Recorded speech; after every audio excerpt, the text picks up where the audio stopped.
Olá, esse é o Conexão. 4 meses de intensos debates, muitas divergências e protestos. A discussão pública da Base Nacional Comum Curricular do Ensino Médio chegou ao fim. No cronograma do Conselho Nacional de Educação foram programadas 5 audiências públicas. 2 delas não aconteceram por conta de protestos. A última foi realizada em Brasília e, como em todas as outras, foi transmitida pelo Futura na internet. O próximo passo do CNE agora é sintetizar as contribuições apresentadas por educadores do país inteiro e finalizar o texto que vai virar norma para todos os estados e o Distrito Federal. Para analisar a última audiência e refletir sobre o que vem depois, a gente conversa agora com a Conselheira Nacional de Educação, Nilma Fontanive, e a Joana Tolentino, que é professora de Filosofia do Colégio Pedro II. Muito obrigado pela participação aqui no Conexão. Começo perguntando aqui para Nilma. Foi uma etapa longa, a gente chegou ao final, muitos questionamentos, a gente acompanhou as audiências, muitas dúvidas, divergências. É possível um consenso agora? Esperamos, né? Temos esperança de um consenso. Olha só, eu acho que não há dúvida de que o ensino médio é uma etapa, né, da educação básica que está ruim. Ela está ruim. Gargalo. Ela está ruim, veja, porque ela vem mostrando que ela não está atendendo os anseios dos jovens. 40% dos alunos que entram não terminam. Então, no ensino fundamental, uma parte de 30% do 9º ano não chega até o ensino médio. Então, nós estamos com um ensino médio precisando de uma revisão, de uma revisita. Então, eu acho o seguinte, do jeito como foi entregue para o Conselho, ainda não está em ponto de aprovação. Então, nós estamos agora discutindo. A última audiência foi sexta-feira. Recebemos muitas contribuições por escrito, além dos debates, né? Temos uma enorme quantidade de contribuições. Nessa semana última do Conselho, nós também recebemos entidades que nos procuram para 2 horas de debate conosco, que nos entregam documentos. Então, os relatores da base agora estão debruçados em analisar essas contribuições. O que o Conselho está fazendo no momento? Estudando e começando a definir as diretrizes do ensino médio. Elas é que vão orientar a formação, elas que vão orientar toda a parte do ensino médio depois nas escolas. Então, esse é o momento de começar a rever os pontos que estão obscuros e que trouxeram muita confusão para a sociedade de uma maneira geral, inclusive para as famílias, para os pais, né? E se você quiser, eu já posso adiantar quais são os pontos em que a gente vê uma obscuridade que não tem necessidade, né? Eu quero saber desses pontos, sim, mas antes eu vou perguntar aqui para a Joana, repetir a pergunta para você. Você acredita que é possível um consenso nesse momento? É difícil, eu acho, a construção de um consenso que a gente viu nas audiências públicas. Eu participei, né, fui a São Paulo, que foi a audiência pública da região Sudeste. Ela não aconteceu por conta de uma mobilização forte de docentes e estudantes, justamente contrários à Base Nacional Comum Curricular do Ensino Médio, que atrelada a essa lei, né, que altera a própria estrutura do ensino médio, a gente fica bastante fragilizado, né? É importante observar, sim, qual é o problema, né, do ensino médio, da evasão, mas é preciso identificar também, em relação a isso, problemas que são vinculados à educação, que tem a ver com a carreira docente, que tem a ver com o sucateamento das próprias escolas.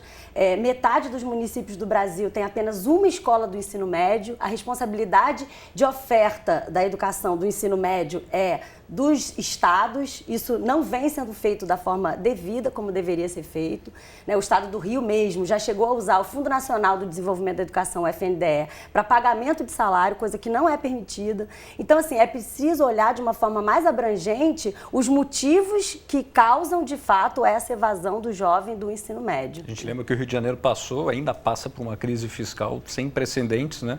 Como o país está passando também. Mas, para concluir...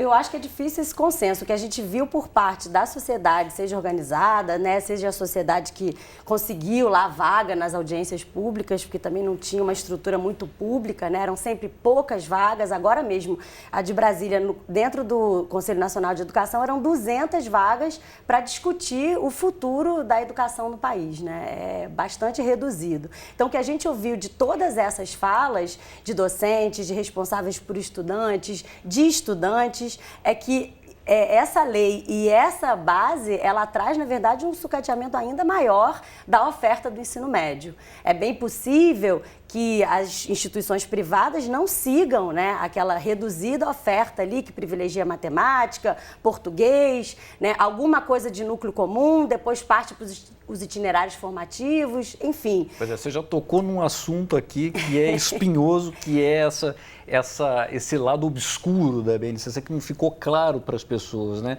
A gente tem ali duas áreas quer dizer, uma área um pouco melhor elaborada, que é a questão das linguagens. A linguagem nem tanto, porque a linguagem ficou mais língua portuguesa, né? Sim, pois é, ia chegar nesse ponto. Ali a gente tem alguma coisa do português, na área de matemática a gente tem alguma coisa mais elaborada em torno da matemática, e a impressão que passa, chegando a esse ponto que nós estamos, é que de fato a BNCC garante só essas duas áreas. Isso. Estamos errados? Está errado. Né? Então, isso é verdade. Do jeito que foi apresentado pelo MEC, né? Na definição, as outras áreas não existem. Então, isso também, com o nome dos itinerários formativos identificado com as áreas, dá a impressão de que as escolas não têm a obrigação de fornecer as áreas. Então, nós vamos cortar a formação do estudante ao que está no núcleo comum. Isso não tem sentido, porque o núcleo comum ou a base não é o currículo.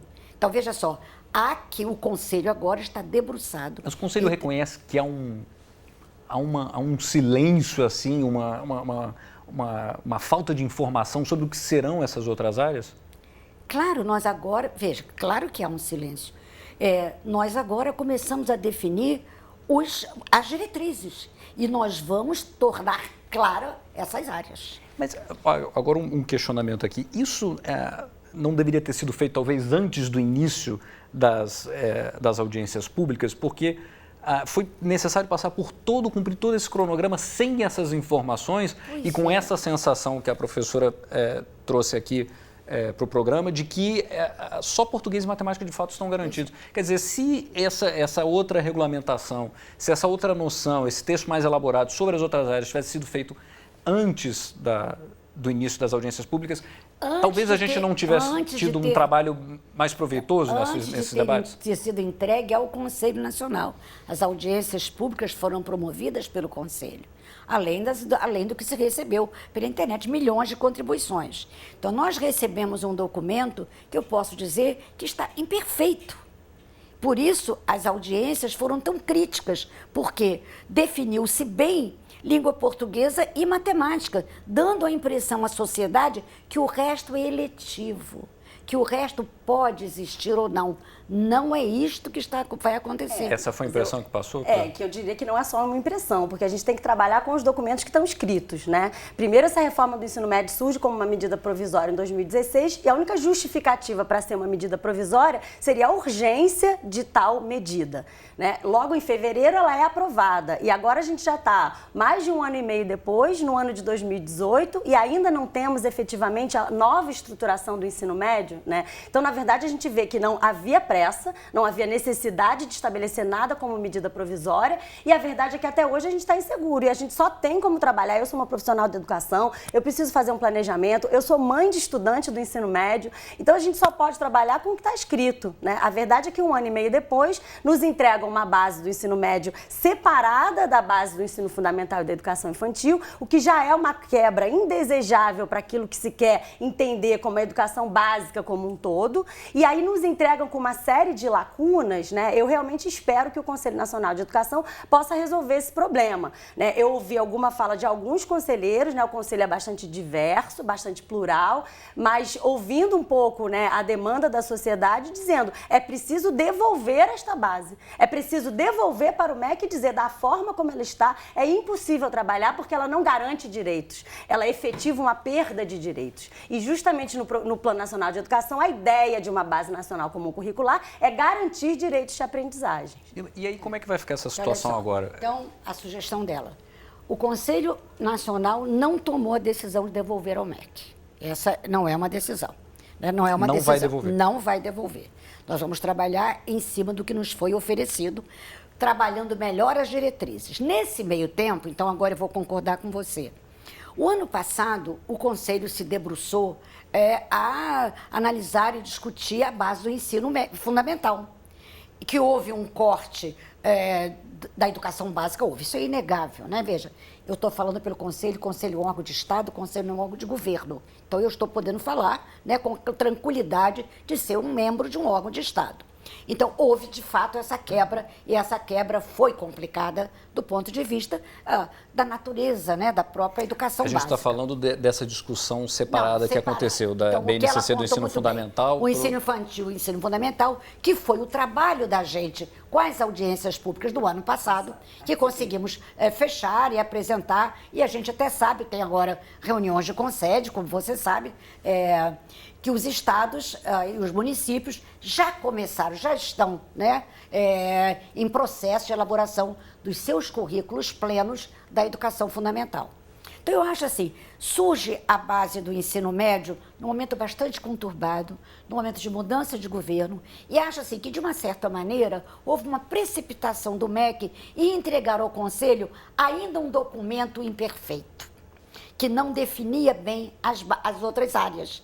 Então, isso passou para a sociedade a ideia. Então, ela diz que é mais que uma impressão, mas é, de fato, uma ideia mais concreta de que só português e matemática serão obrigatórios. O resto será eletivo. E, um problema maior, identificar o nome dos itinerários com o nome das áreas. Porque as áreas são as áreas tradicionais. As áreas já existem. São as áreas que o Enem, por exemplo, tem utilizado há quase 20 anos, desde 98.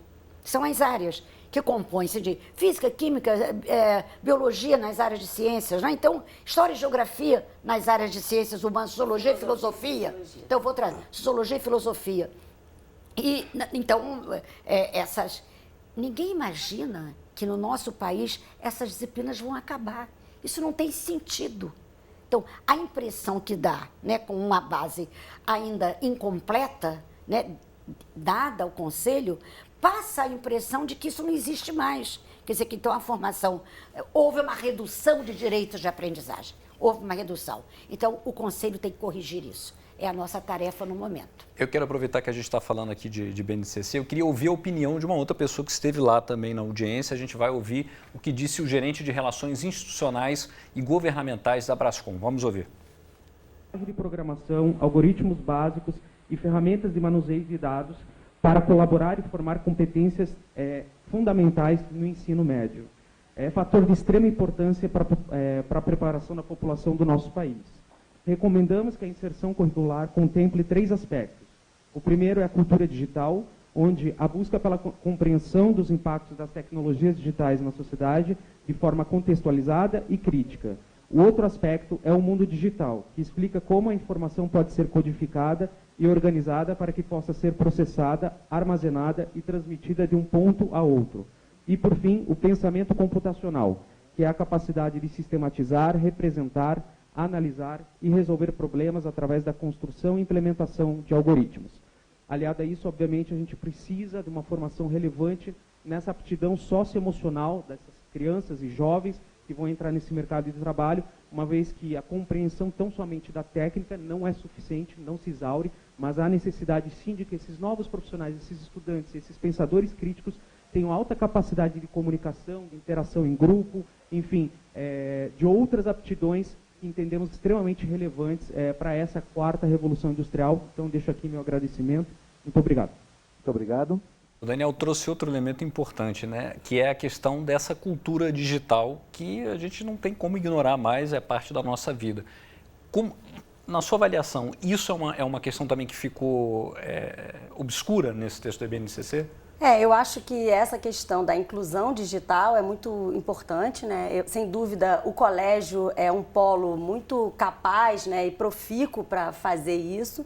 Mas eu acho que isso também está atrelado a uma série de outros elementos que não estão nem na reforma do ensino médio, nem na base comum, nacional comum curricular, que é justamente essa questão de como é que você consegue fazer das escolas espaços, né, mais acolhedores, né, espaços capazes de potencializar, né, os estudantes, seja na parte digital, seja na parte da criatividade.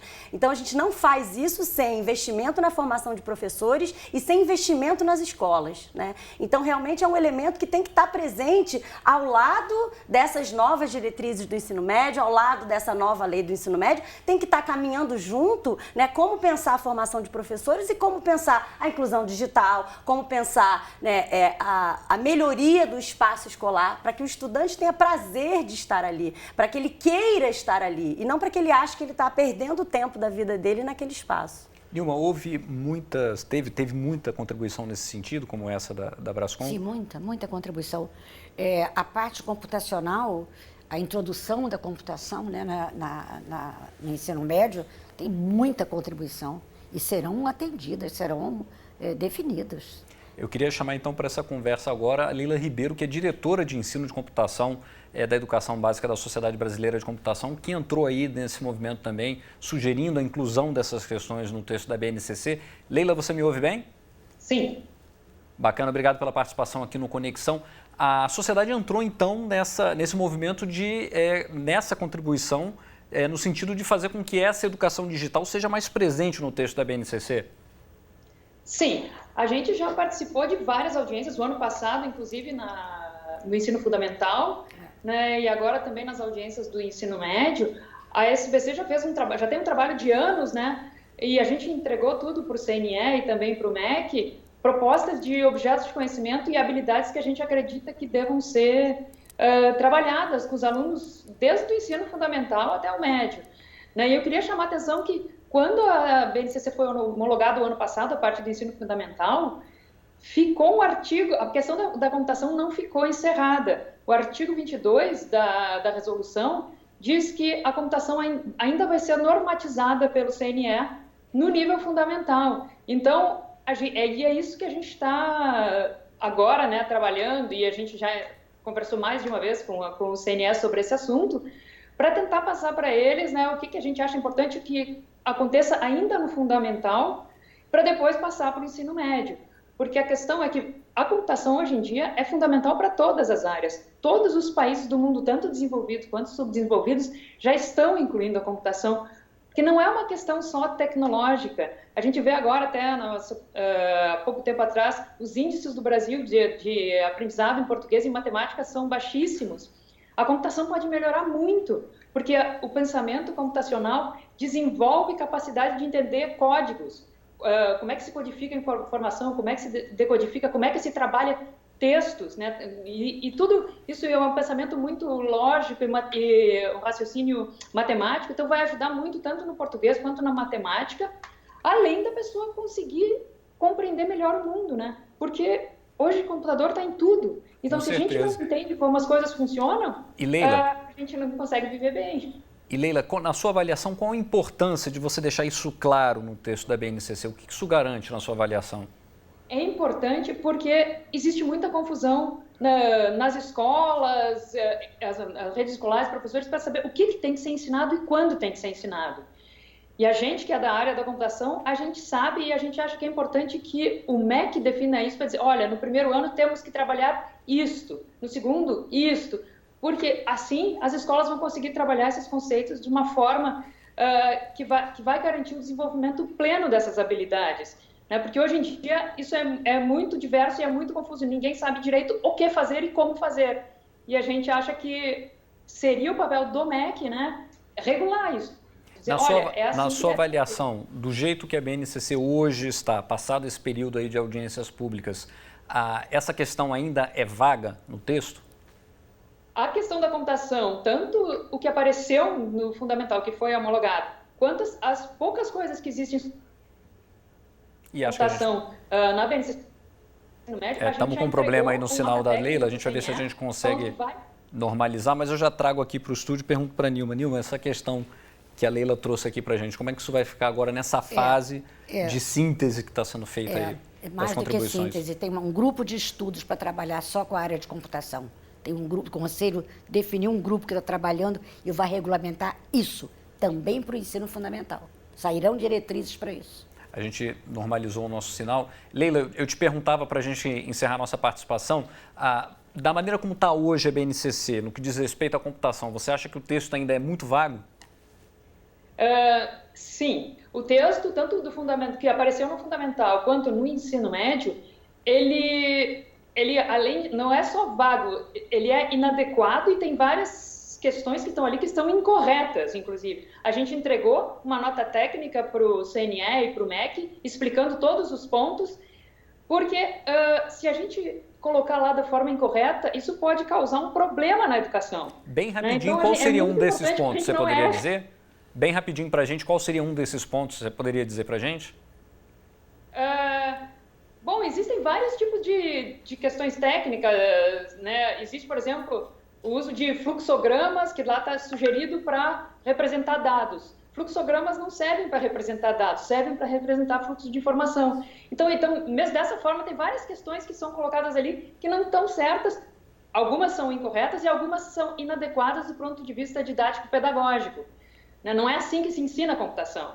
E a gente já sabe como é que se ensina, existe uma experiência de anos e anos no Brasil nisso, né? Inclusive várias experiências em escolas, e a gente gostaria de poder contribuir nessa área com o MEC, né, e o CNE. Tá certo, vou até perguntar aqui para a Nilma aqui, que ela levantou questões técnicas aí que precisam ser todas melhoradas. Analisadas. Né? Inclusive, nós já recebemos a Sociedade Brasileira de Computação, já recebemos várias pessoas com contribuições específicas de mudanças, por exemplo, a questão de programação, a questão de algoritmos. Então, trabalhar um pouco melhor isso. Tem sido uma contribuição... Existe um grupo do CNE que está trabalhando sobre isso. Exato, se debruçando sobre isso. A gente está chegando ao final do programa, eu não queria terminar sem ouvir a opinião de uma estudante que participou também lá em Brasília, dessa última audiência que aconteceu, referente ao debate público da BNCC no ensino médio. Vamos ouvir. Sociologia e filosofia que são importantes sim, porque desde pequeno a gente precisa entender o quanto é importante defender políticas públicas para a gente não ser fascista, para a gente não ser homofóbico, racista e machista. E é isso, obrigada. Muito obrigado. A Maria Eduarda, do Instituto Federal do Rio Grande do Norte, fez a participação dela lá, cobrando essas reflexões do ensino médio, né? Isso é uma questão que entra naquele terreno do nebuloso na sua avaliação? Sem dúvida, e tem sido uma demanda... demanda... de Sociologia e Filosofia. Sim, eu especialmente sou professora de Filosofia, sou coordenadora atualmente lá do Departamento de Filosofia do Colégio Pedro II, e acho sem dúvida essencial a manutenção desses componentes curriculares, Sociologia, Filosofia, História, Geografia, garantidos, né, não só num itinerário formativo, numa área, né, ainda de forma mal organizada, né, ainda possibilitando o próprio gestor público oferecer aquele itinerário formativo, aquela área, sem que todas as disciplinas estejam sendo ministradas. Então, isso é um problema muito grave, né? É um problema muito grave a gente vê no Brasil uma ascensão de um fascismo e, sem dúvida, a possibilidade de você, na sala de aula, naquele espaço do encontro com o outro, especialmente na escola pública, onde você encontra aquele que é diferente de você, que tem outra religião, que tem outros valores, que foi criado numa outra família. E isso é lindo, porque é essa riqueza que a gente tem, essa diversidade que a gente tem na nossa sociedade. Agora, aprender a conviver com isso, aprender a respeitar, aprender a se fazer ouvir, escutar o outro e também se fazer respeitar. Então, é crucial a manutenção dessas disciplinas, das discussões que essas disciplinas trazem, de um maior conhecimento da própria história do Brasil, do território brasileiro, né, de como a gente se organiza politicamente, economicamente. Então, é crucial essa manutenção. A gente não pode pensar numa educação tecnicista racista que vai excluir isso que é uma formação cidadã, isso que é uma formação do jovem para a sociedade brasileira. Isso seria um tiro no pé, um aumento da violência, né? Porque é uma exclusão dessa discussão, uma exclusão do jovem da sala de aula. Então, assim, tudo que a gente não quer para a sociedade brasileira, a gente acaba incorrendo na medida que a gente tira essas garantias, esses direitos de aprendizagem. Bom, a gente está chegando no final do programa, eu já queria agradecer a participação da Leila aqui conosco no Conexão. Nilma, pelo que a gente viu, a gente tem mais um minutinho aí, tem muita coisa para responder, né, para a sociedade. Mas então eu vou só dizer o seguinte, eu acho que isso é a garantia de que o Conselho está atento a isso. Não haverá diminuição de direitos, não haverá corte de filosofia e sociologia. Nós estamos convictos de que temos maioria no Conselho para aprovar isso. Então essa é a garantia que eu posso dar aos ouvintes, né? O Conselho não vai reduzir direitos de aprendizagem. Tá certo. E cabe a nós, imprensa, especialmente a imprensa que é... Fiscalizar, gente. Que é especializada, fiscalizar, a gente isso. vai acompanhar isso, mas eu queria agradecer muito a participação das duas aqui no Conexão. A gente sabe que é um tema que envolve muito a sociedade, traz muitas questões e o espaço do Conexão é para isso mesmo. Muito obrigado, viu? Obrigada. A você de casa, obrigado pela companhia. Se quiser rever essa e outras entrevistas, é só acessar o futuraplay.org e até a próxima.